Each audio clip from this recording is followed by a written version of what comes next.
Dios le prometió al primer patriarca del pueblo de Israel, llamado Abraham, que le iba a regalar una tierra la cual fluía leche y miel. En otras palabras, una tierra con todos los recursos, humanamente hablando, que necesita una sociedad para desarrollarse.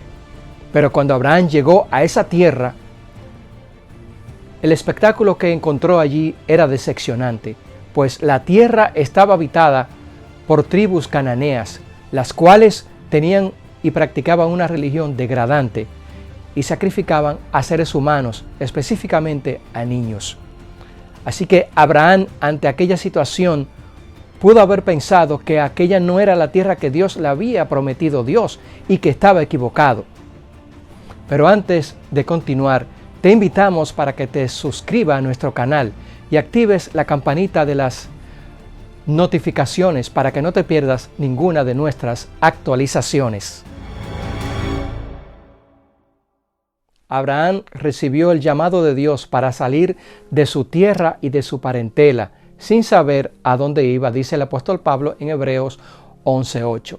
Pero realmente lo que el apóstol quiere decir es que Abraham iba a ser peregrino en esa tierra, porque de hecho ya Dios le había hablado una primera vez a Abraham y a su familia de que le iba a dar esa tierra a ellos como herencia. Por eso sale Taré con sus hijos, Nacor, Abraham y Harán, de Ur de los Caldeos hacia la ciudad de Harán, donde muere Taré, el padre de Abraham. De hecho, también murió el otro hermano de Abraham a edad muy joven, que se llamaba Harán, precisamente el padre de Lot. Por eso Abraham técnicamente adopta a Lot, que fue de hecho el único pariente cercano que siguió a Abraham. Pero mucha gente siguió a Abraham hacia la tierra prometida, incluyendo a su esposa, que era media hermana, Sarai, y otras personas también que confiaban en Dios o que creyeron en la promesa del Señor y que eran criados de Abraham. Abraham era lo que podemos decir hoy en día un ganadero, un hombre poderoso y que tenía grandes cantidades de animales, lanar, que era el símbolo de la riqueza en aquella época. Había leyes en la sociedad de Ur de los Caldeos o en los caldeos que permitían que la gente criase ganado y llegase a tener grandes riquezas. Recordemos que esas leyes provenían del Código de Hammurabi, o sea, era una sociedad organizada. Y Abraham partió desde Harán hacia el sur, hacia arriba, hacia lo que es hoy parte de la Siria meridional y también Palestina, que era parte donde se encontraba la tierra prometida, Canaán. Todas las naciones serían benditas y bendecidas por medio de Abraham, que al salir de Ur de los Caldeos, confiando en Dios y en sus promesas, iba a crear una gran nación de la cual iba a nacer el Mesías, Jesucristo, el Salvador del mundo. Abraham partió de Ur de los Caldeos sin saber a dónde iba, confiando en las promesas de Dios. Al salir Abraham de Ur de los Caldeos, dejaba su cultura, su familia, su pasado y se internaba hacia un presente que no veía. Pero aquel hombre confió en Dios de manera específica, 100%. Ya a la edad de 75 años, para una persona dejar su tierra, su parentela y toda su riqueza es muy difícil.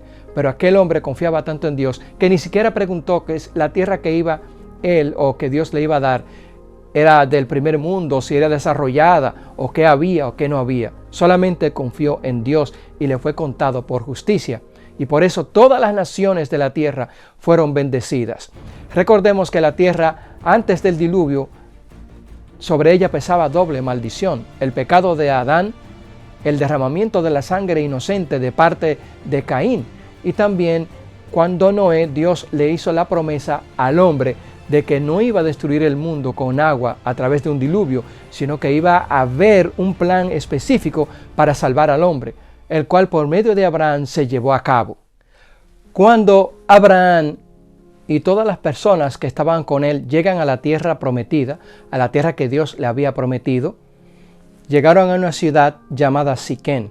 Siquén era una ciudad que comparativamente para la ciudad de Ur y de Harán estaba desarrollada. porque se han encontrado restos arqueológicos que demuestran que era un centro importante de comercio en aquella época. Abraham pasó por esa ciudad de Siquén y allí estuvo en una arboleda llamada de More. Posiblemente algunos intérpretes de la Biblia dicen que era una arboleda o que pudo haber sido un árbol o que aquella palabra significaba maestro, significando que allí Abraham aprendió a obedecer más a Dios. El hecho es que donde quiera que Abraham llegaba, lo primero que él hacía era erigir un altar por las ciudades cananeas donde él se movía. Y los cananeos observaban aquel movimiento de aquel hombre tan extraño que adoraba a un solo Dios. Generalmente se usaba una frase irónica en esa época, cuando la gente tenía un solo Dios. Le decían a las personas que eran pobres porque tenían un solo Dios, mientras que los demás tenían muchos dioses diferentes, para cada cosa un Dios específico. Así que Abraham llegó a Siquén y después se trasladó a Betel y luego a Megiddo. Ya Megiddo era una ciudad importantísima, o era una encrucijada que abría las fronteras hacia la tierra de Egipto. Pero algo llegó en medio de la llegada de Abraham a la tierra prometida, y fue una hambruna. Era característico en cada cierto tiempo en la tierra de Palestina que venían sequía. Las lluvias eran de noviembre a diciembre. Así que cuando no había lluvia en noviembre y diciembre, podía haber hambruna en los lugares. No había pastos o no se podía cultivar los cereales que acostumbraban a aquellas personas a cultivar. Bien, Abraham entonces, al ver que la tierra estaba siendo experimentada, o si se quiere decir, estaba pasando por aquella sequía difícil, tuvo que partir hacia la tierra de Egipto, porque ya sabía él, de hecho, que en la tierra de Egipto había agua en abundancia y pastos para sus animales. Y hacia aquel país se encaminó Abraham para salvar a todas las gentes que estaban con él del hambre y también a su ganado. Cuando llegó a Egipto, sabemos que ya en aquella época era un país desarrollado en comparación a las naciones que habían alrededor. Más desarrollado todavía que Harán y que Ur de los caldeos, porque ya Egipto contaba con escritura, contaba con gobiernos organizados, urbanización, y era un país próspero que no dependía de la lluvia que caía para sus cultivos, sino cuando venía el Nilo, que se le llamaba el don del cielo, regaba toda la tierra y los egipcios podían cultivar, había abundancia de productos. Cuando Abraham llegó allí, él y su esposa, él tenía ya 75 años y Sarai tenía 65. Como Abraham y Sarai eran personas semitas, podían haber impresionado a los egipcios. Así que Sarai tenía ya 65 años, pero recordemos que la gente todavía en la época de Abraham vivía el doble de lo que vive ahora. Así que 65 años para una mujer, estamos hablando quizás 30 o 25 años. Por eso le dijeron al faraón la belleza de aquella mujer, y el faraón quedó impresionado por lo que le habían dicho. Y entonces, al ver Abraham la situación de que el faraón estaba interesado en su esposa, pensó que la mejor salida para no verse en peligro de que lo mataran por su esposa, dijo que era su hermana. Así que como dijo que era su hermana, el faraón mandó a tomar a Sarai como esposa. En ese proceso de que las mujeres, cuando eran tomadas para esposas de los faraones, para que fuera de su harén, pasaban varios meses hasta que la mujer era preparada para ser la esposa del faraón. Y cuando de repente llegaron las plagas a la casa del faraón o a la familia real, y el faraón se dio cuenta que era un castigo de Dios, y mandó inmediatamente a buscar a Abraham y le dijo: ¿por qué me has hecho esto a mí? No hubiese pasado o no hubiésemos llegado a esta situación si tú, en otras palabras, no hubiese mentido. Pero Abraham, notemos que al ser un hombre que confiaba en Dios y que salió hacia la tierra prometida sin preguntar, ahora cuando llega a Egipto de repente cambia de mentalidad y habla mentira y dice que Sarai, que era una mujer bellísima, era su hermana.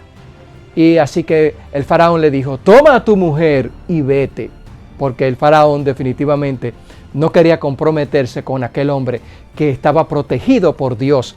Así que lo llenó de más riquezas todavía y lo dejó ir hacia la tierra prometida nuevamente. Abraham de nuevo regresa a la tierra prometida, de donde había salido. Después de hacer aquel desvío desafortunado en donde tuvo que ir a Egipto para refugiarse de el hambre y para salvar su ganado y a sus criados que estaban con él. Así que cuando regresa de nuevo a la tierra prometida, ya Palestina de nuevo estaba florecida con la primavera y llena de hierbas y pastos para los animales. Así que cuando Abraham regresa con Lot, su sobrino, nuevamente allí su ganado habían crecido grandemente, y entonces los criados de Lot y Abraham comenzaron a pelearse unos a otros porque ya no cabían y el ganado era mucho.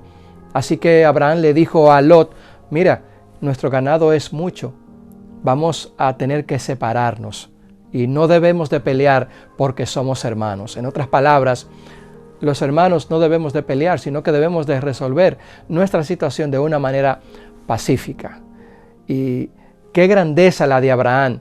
Le dijo a Lot, su sobrino: elige tú, que si tú coges hacia la derecha, yo voy a coger hacia la izquierda, y viceversa. Así que Lot, ni tonto ni perezoso, como era característica de él, miró hacia la llanura, hacia el valle de Sodoma, donde habían grandes cantidades de pastos y posiblemente una ciudad próspera, allí donde habían luces y llena de gente. Y poco a poco se fue encaminando hacia allá, hacia el lugar que él había elegido. Sin embargo, Abraham eligió las colinas, un lugar tranquilo, lejos de aquella ciudad bulliciosa y llena de maldad.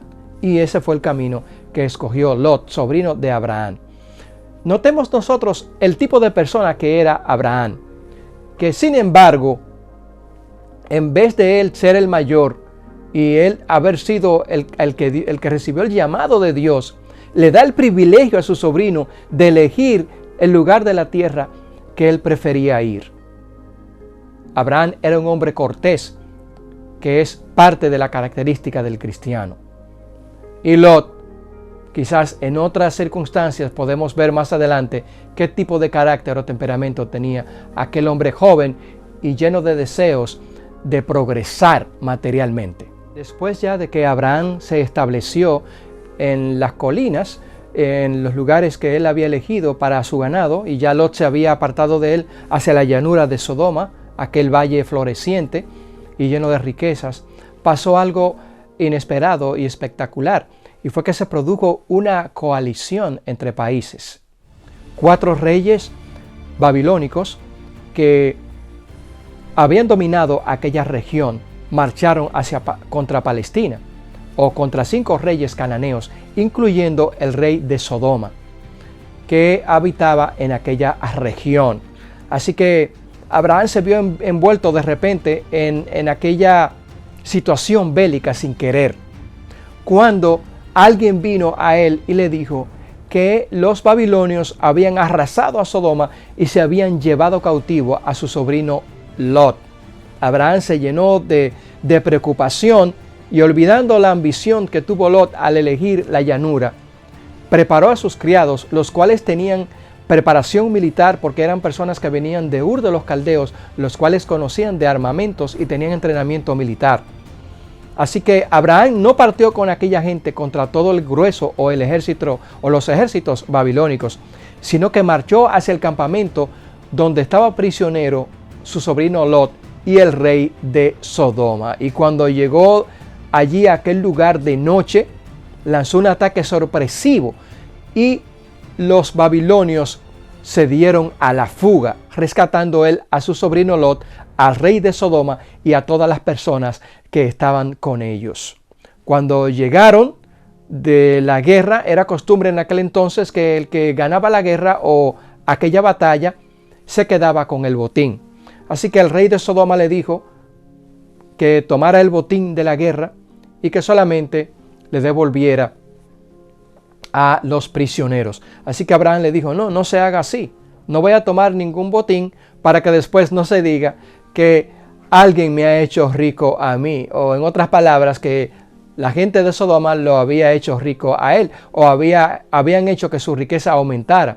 En realidad le dio la gloria a Dios. Dios era el que le había dado los bienes materiales a él, y como tal se lo hizo saber a las personas de Sodoma y de Gomorra, que ya de hecho tenían a Abraham como un héroe, como un hombre valeroso, lleno de fe, y que estaba bendecido por el Dios Altísimo. Así que la religión de Abraham se fortalecía cada día más.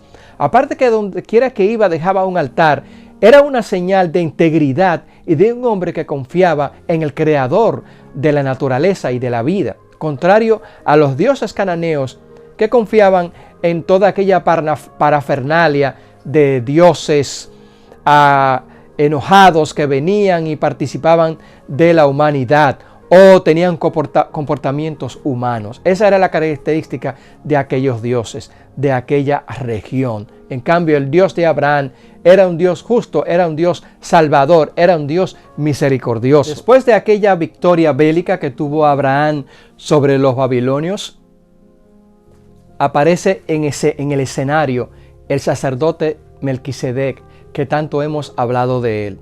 Melquisedec era representante de Dios en la tierra. Era un sacerdote cananeo que también era creyente de la palabra de Dios y era un hombre fiel a los principios que Dios había inculcado en Abraham. Y era superior a Abraham en cuanto a la creencia, pues Abraham le dio los diezmos de todo lo que tenía. Pero Melquisedec era una representación del sacerdocio de nuestro Señor Jesucristo, porque dice que su reino no tiene fin, o que él no tenía principio ni final. Era una indicación de que el sacerdocio de Melquisedec fue tomado como simbolismo del sacerdocio de Jesucristo. Así que Abraham de motus propio dio los diezmos a Melquisedec. ¿Cuán grande fue Abraham? Dios no le obligaba a que diera los diezmos. Tampoco Dios le obligaba a que diera parte de la fortuna que él le había regalado. Notemos que hay una enorme bendición cuando dice la palabra de Dios que el Señor ama al dador alegre. Dios no obliga a los hombres a darle nada. Dios quiere que, si somos agradecidos, como es la naturaleza del hombre que cree en Dios y tiene fe, dar a Dios es como guardar el dinero en un banco, porque es nuestro propio dinero y no estamos esperando que Dios lo multiplique, pero obviamente si recibimos bendiciones debemos de dar bendiciones, y Abraham demostró que realmente recibía las bendiciones de Dios y también daba en abundancia. En este tiempo de dificultad y temor en que vive la humanidad, es bueno recordar que Dios no ha abandonado al mundo como sugieren algunos, y que está a merced de algún capricho de alguien que quiera atacar a las naciones o a otras naciones y comenzar una guerra sin final. Dios está al control de todo y solo Él decide lo que va a pasar. Dios quiere que la situación por la cual está pasando la humanidad no sea tan traumática, para que los hombres entiendan que Él quiere salvarlo y que pronto se avecina el final del planeta Tierra como tal. Dios nos ha dado a nosotros, sus hijos, bendiciones, no para tenerlas ocultas, sino para compartirlas con la humanidad. Es a través de la fe en nuestro Señor Jesucristo que Dios nos bendice, porque los hombres quieren recibir las bendiciones del cielo, pero no quieren obedecer. Cuán ejemplar fue Abraham, que partió de un lugar, de su tierra, de su parentela, dejó a su familia, su cultura, para partir a un lugar donde fue peregrino todo el tiempo, moviéndose de un lugar a otro y confiando en Dios, y dejaba un altar donde quiera que iba, en señal de adoración al Dios verdadero, en una época en que no se adoraba al Dios verdadero. Cuánta fe tuvo Abraham, que confió ciegamente en las promesas de Dios, y por él fueron benditas todas las naciones. Si este video te ha sido útil, compártelo con tu familia y con tus mejores amigos, para que ellos también sepan las bendiciones que las naciones han recibido a través de Abraham.